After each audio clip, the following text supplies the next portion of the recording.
All right. We are back here on the GSMC Baseball Podcast. And for the second and final part of the show, we are going to uh, talk about preview the season. I didn't change the segment title here. But yeah, we're going to preview the season. We'll talk about some of the things that we, think are going to happen. Divisions, I guess. I don't know if you want to start. Give me some of your predictions for how the season's going to go. So my first prediction, I'd say that is kind of, I guess, notable is I have the Reds winning the NL Central. Okay. Okay. Um, They did it. That was something that I was also thinking about when we before we came on is because they did add a lot of pitching, yeah.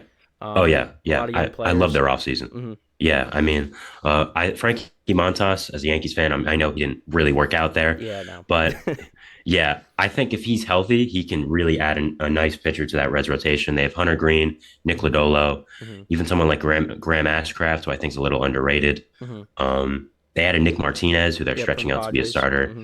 Yeah, so I think the Reds. I'm really high on them. The NL Central isn't the greatest division. No. There's so especially with the Brewers trading Burns. Yeah, I was a little. What were your thoughts on that? I was a little confused by that because it seemed like they were like, all right, we're gonna still contend because this division, like you said, is weak, and then because they made the playoffs last year, but I feel like they're a team they just make the playoffs and then they don't do anything. So now I guess it Yeah, seems like they might be mailing it in already by just trading their best pitcher. That's something we didn't even talk about. Is the Orioles getting Corbin Burns? But yeah, um, no, I agree. I this division's weak. It's up for grabs. yeah. I mean, for the Brewers, I was shocked when they traded Burns. I mean, I thought it made sense going into the offseason, but there weren't really any rumors about it at all. So I was like, okay, they're keeping on to him. And then they signed Reese Hoskins, and I was like, okay, they're trying to win the Central now. I mean, I think that's pretty clear. And then like a week, 2 weeks later, they trade Corbin Burns. So I was really just I was kind of perplexed at what they were doing. Yeah. Like, I mean, I didn't make any sense to me, but they brought back Woodruff, which Yep. I thought was Hmm. a good move. Hmm. Obviously, he's not going to pitch this year, most likely, but I still Yeah. think it's good. I think they're going to be good next year. They have a lot of good young pieces. I like what they got back in the Burns trade, even if it wasn't much. It was for a 1 year deal, and he was making a good amount of money. So I think there wasn't as much that you would expect for a guy like Corbin Burns. But yeah, I don't really know what their plan is, but um, yeah, it was kind of strange with what they did. So yeah, Yeah, I guess maybe they just don't have confidence that they were going to be able to re-sign him. I mean, I guess yeah, that could be the possibility. But yeah, I mean, ever since they went to the NLCS in 2018, they just kind of been trending down since then. Again, like they still have like made the playoffs, but again, they go to the playoffs and they can't really go any further than the first round. Or because I actually did have them losing to the. I remember I did pick the Diamondbacks to beat them um, in the division or right the divisional round. They played in the divisional round. Yeah, it was the yeah. wild card. No, it was the wild card. Okay, right. Yeah, because they Yeah, were the third yeah, division the team. Noops. Right. Hmm. Yeah, Yeah, so I did pick them to win that series, the Diamondbacks, and then I just picked against them the rest of the way. Um, yeah. but yeah, so I guess like well, we know the Dodgers and the Braves are going to be really good. I get. Let me ask you. So who do you think has the better?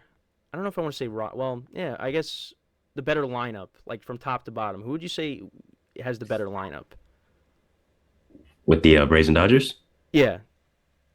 Oh man, I mean, I'd probably say the Dodgers Hmm. just because Otani now, you have Mookie, you have Yep. Freddie Freeman. Yep.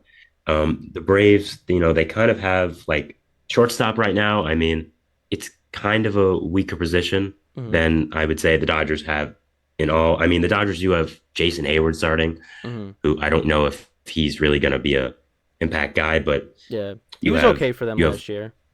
yeah, he definitely had a bounce back season. I mean, that's what the Dodgers do. They just take these guys who we thought are past their prime and make them Yeah. great again for some reason. I mean, but I would say them. I mean, I watched the Braves a lot during the season Hmm. as being a Mets fan, so I Right. definitely know how great their lineup can be. Yeah. They have the reigning MVP. Hmm. So I mean, I think both are great, but I'd go with the Dodgers just because Otani, you have Freeman, you have Right. Mookie, Yeah. even guys like Will Smith, Hmm. Max Muncy, Gavin Yep. Lux coming back, Hmm. James Outman. I love James Outman. He was great last year, so Hmm. I'd probably go them. But I definitely think it's really close. They're both Yeah. really, really good. Yeah, like I feel like the Braves they have like maybe more of like the complete lineup, but like the Yeah. Dodgers have like more of the stars, I guess. Yeah. But like Yeah. you Yeah. said, Yeah. I mean the Braves have Ronald Acuna who did win MVP, and you of course you had Matt Olson who also was an MVP I mean Oh yeah. on both Yeah. sides you had MVP candidates. Freddie Freeman and Mookie Betts on Oh one side, and then you had Matt Olson and Ronald Acuna of course on the other side. So I mean it's going to be a lot of fun when those two teams first play each other. Did you watch any of the game from yesterday? So I watched a part of it. It was on when I was streaming, which was Oh, gotcha. kind of yeah, kind of Yeah. strange. But I You was could have checking gave the like score did you kind give of. any like live updates? I did. I gave Yeah. live updates for the first inning, and then it was 8-0. So I was Yeah. like, okay, I'm just I gonna know, I couldn't stop believe that. because yeah, it was crazy. I mean, and it wasn't even like they had some guy from Double A starting. They had Joe Musgrove starting. No, I know. Like Yeah. So it's crazy. I don't know like yeah, it's one of those things where it's like I don't think you should overreact because it's just one Yeah, game, but at yeah, the same time it's like that yeah, that's not good. You don't want that. yeah. I mean, it was just. I mean, I thought it was going to be competitive. I mean, they had Gavin Stone starting, who's fine, I guess, Mhm. but he's nice depth for the team this year. But Mhm. I mean, it was 14-1, right? Like Yeah, yeah. I think so. that's crazy. So it was Yeah. just it was an I absolute mean, blowout. yeah, and again, I mean, it's just one spring training game, but like again, there's plenty of times where like you're gonna overreact to things like that.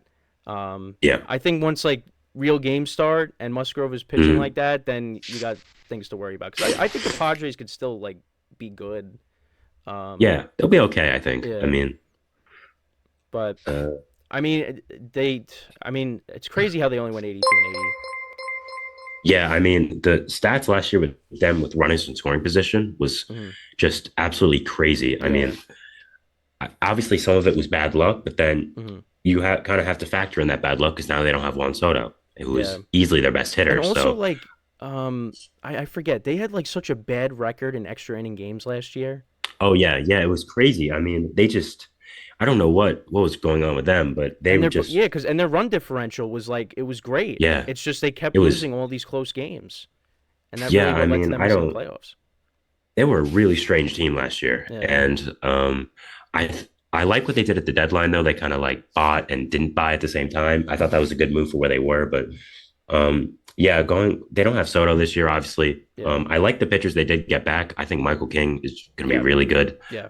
No, I Um, agree with that. I you know I think I even Randy thought I Vasquez, he was good oh in yeah some of the starts that he made. I mean, Brito was up and down. I mean, he was good, yeah and then like there was that one game against the Twins where he just could not get an out. He could not get out of the first inning. They lost that game. I don't even remember what it was, but it was like 9-0 after the first inning. But I think he's shown you some things, especially like when they would bring him out after the Yankees would start the game with an opener, and he'd be like their bulk guy. So I mean, I no, but I'm with you though. I think Michael King is going to be really good for them.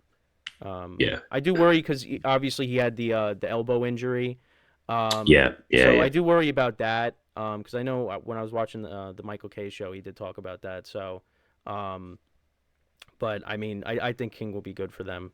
Um, so, um, and what else is there? I mean, I guess like also the American League East. So who do you think's going to win that yeah. division? I honestly, it's such a toss up between the Yankees and Orioles. I think Yeah. they're two of the better teams in baseball. I think I'd have the Yankees right now just because of the Kyle Bradish injury from the Right. Orioles. Yep. I thought that was a big deal. I mean, Corbin Burns obviously is great, but what's really going on behind him? You have a bunch of guys who might be good. Hmm. Guys like Grayson Rodriguez, guys like John Means, Dean Kramer. Yep. Like they're okay, but you kind of need more if you're going to be pitching to the Yankees, the Blue Jays. The Red Sox lineup isn't that bad. You have the Rays Hmm. lineup, of course. Yep. So, I mean, you're going to be pitching to these guys. And after Burns, who do you really have? So, I think the Orioles is still going to be probably the fourth seed, but I think it's the Yankees division to lose right now. Yeah. I see. I was like that. And then all of a sudden, out of nowhere, the Orioles got Corbin Burns, and then Yeah, yeah, I was like, okay, I don't know if I can. I mean, I guess maybe because well, first of all, I think it's definitely some Yankee bias, but at the same time, it's like yeah, you look at the Red Sox, what they haven't done, the Blue Jays, they again we talked about that in the last segment. The Rays, I think, are always going to be good. Even though like you look at Yeah, their lineup, I mean I actually can name most of the people in their lineup, most of the players in their lineup, but yeah, it's like for some people that are just casual baseball fans, like I don't, they're not household names. A lot of those yeah. guys. I think the problem with the Rays is a little bit is, they lost their best player. I mean, I know we Yeah, probably shouldn't talk about what happened with that, yeah, but yeah. they did lose their best player. Hmm. So I think that's something you definitely have to take into consideration with the Rays. Absolutely. So Yep. Yep. Yeah. So we'll see what happens. With how they do without him over the course of a full season. Um, but yeah, I mean, the Bradish injury is huge, and also you look at their bullpen too. yeah, They lose Batista. I mean, you bring in Kimbrel, but Kimbrel's like hit or miss. Um, I mean, yeah, you yeah. know, It's 2024, so I don't yeah, know how yeah, how and great I know Craig Phillies Kimbrell is fans going to weren't be. happy with him with how he did in the playoffs. Yeah, So, I mean, we'll see how he does with the Orioles, but they had to do something because Batista's not, going to be an easy person to replace, easy definitely, player to replace. definitely, yeah. So, yeah, it definitely is a toss up between the Orioles and the Yankees. Um, Let me think. What else? What about the? We didn't really talk about the AL Central. What about that division? I still think it's the Twins division to lose. Hmm. They didn't do much this offseason, but they have a lot of good young players to fill in these roles. I mean, Joe Ryan, Pablo Lopez, that's still a great one too, even after losing Sonny Gray. I think Correa showed a lot at the back end of the season that okay, maybe he's going to be the Carlos Correa we knew from Houston and his short stints in New York and San Francisco. I also Byron Buxton. If Byron Buxton can stay healthy for even Yeah, I like know. That's just 150 always has been games, his problem. Yeah. yeah, it's just, I mean, I don't know what's going on with him. I mean, the Tigers and Royals, surprisingly, they added a good amount of players. I mean, even Yeah. yesterday, the Tigers, they added Gio Urshela. Hmm. So I think it's definitely going to be a better division. I still think that the Twins are going to win it, but I wouldn't be surprised if the Tigers and the Royals are in contention for a wild card spot, especially with I think the Rangers. I mean, their pitching's kind of not looking great right now, so I think that's Yeah. something to watch. Yeah. Yeah. Yeah. So then, lastly, I guess the last thing is the AL West. So who do you think's gonna Yeah. win that? I think it's going to be the Astros. Yeah. I mean, they added Hader, which came out of nowhere. Yeah. Ken That's another. Rosenthal Yeah, that's said, another one that "Oh, came out of nowhere. yeah." Ken Rosenthal said, "Oh, the Astros are talking to Josh Hader, but nothing's finalized." And the day after, oh, Jeff Passan tweets they're in agreement on a Yep. 5-year contract. Yeah. Like it's just how the market's been working, and I think Hmm. that's what's going to happen with guys like Blake Snell, like Montgomery, all them. Um, you know, I'm really surprised about the Rangers. The fact they said they're not bringing back Montgomery in a nice way. Hmm. Um, I mean, DeGrom and Scherzer obviously are out for probably the half year and probably more than Hmm. that. Um, you need guys like Nathan Eovaldi, who was great last year, Oh but you yeah. need him to step up Yep. again. John Gray, Andrew Heaney, guys like that. I just don't know if you can rely on players like that in that division, especially when you look at the Mariners. The Mariners, I think, got way better. Hmm. They traded Robbie Ray, but he's not going to be a factor until the Yeah. middle part of the Yep. season. Hmm. So I love the Jorge Polanco trade. I love what they got in Mitch Garver. Um, their young pitching is great. So I definitely would look at the Mariners as a really good team. Obviously, you got Julio. Hmm. So I'm not very high on the Rangers, but they won the World Series last year, so I'm Yeah. No, you can't count them not gonna out. doubt them. You can't count them Yeah, out. definitely not. Yeah. I mean, the Yeah, Mariners, they ended the season. That was disappointing. They were like the odd man out of the teams in the AL West. So we'll see if they could bounce back. Because I mean, if you go back to 2022, I mean they had the Astros. I mean, they went into that yeah, 18 inning game, and then also they should have won game one. And then of course, Yordan Alvarez hits the walk off home yeah, run off of Robbie Ray. So we'll see if they bounce back this season. Yeah, I mean, I listen. I just want the games to start already because since yeah, football's yeah, over, like you have like that couple week period between that and when spring training starts, and I'm kind of just like waiting for baseball season. Like I oh mean, now yeah, it's here. Now we got yeah, games starting. The team photos. Uh, Seeing all that. I mean, I'm really excited. I'm really excited. So we'll see what happens. But yeah, so that's pretty much it. Sam, I thank you for joining me again. This is kind of the passing of the torch. Um, me handing you the keys to the baseball podcast officially. And like I said, you've been doing a great job. Obviously, maybe in the future I'll make some guest appearances on the show. But this is officially the definitely. last time I'm hosting this show. So but yeah, that is all the time that we have for today. Again, Sam, thank you for joining me. Appreciate it. I will see you when we have our production meeting at 12. Yeah. Yeah, so until again, I'm streaming in like another couple minutes, but yeah, Yeah. that's pretty much it. So until then, I'm Kenneth Grunfelder along with Sam, signing off from the GSMC Baseball Podcast, brought to you by the GSMC Sports Network. Have a good day, and I will see you guys in a little bit. But yeah, so take care.